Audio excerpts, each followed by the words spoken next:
Hey, Pastor Dan here from Dexter Gospel Church. Thanks for watching this Proverbs Practical. Today's verse gives the blessing that comes from following the advice of the previous verse. From Proverbs 3, verse 8. It says, "It shall be health to thy navel and marrow to thy bones."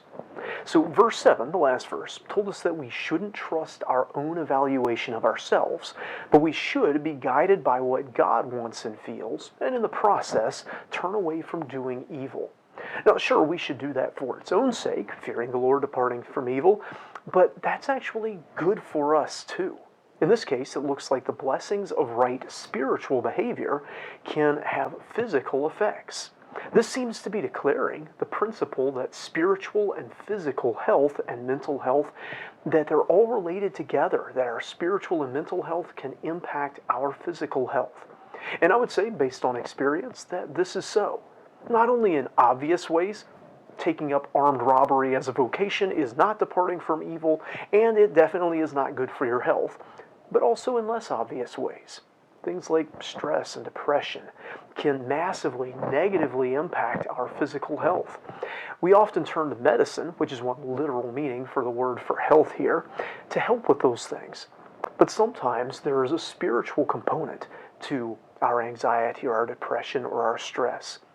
If we would allow others to instruct us, and this can include the very practical, like listening to good counsel about nutrition, exercise, and so on, reverence God rather than focusing on self, and choose righteousness over evil, it would often impact our health very positively. People who are spiritually distraught often are physically weakened. Now, this is not to say that every physical problem is a result of a spiritual problem. Far from it. Both David and Job had times when they were living righteously but still had serious health problems. And Paul, the apostle, had a lingering health problem that was actually there to benefit him spiritually.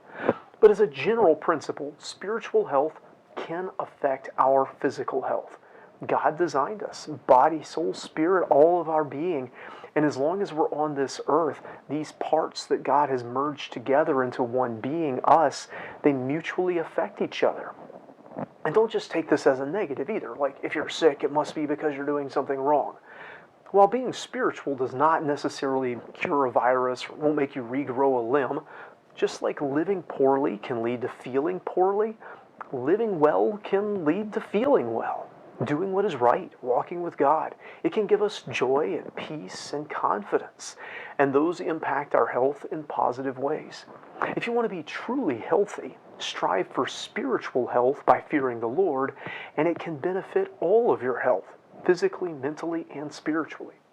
I hope this video is a help to you. If so, give it a like. If you haven't already, subscribe to our channel for more comments on the Scriptures. We'd love to see you in the comments here, especially if you have a prayer request or a question about the Bible. And we'd love to see you in person here at Dexter Gospel Church. Until next time, I hope you stay well and feel well from living well.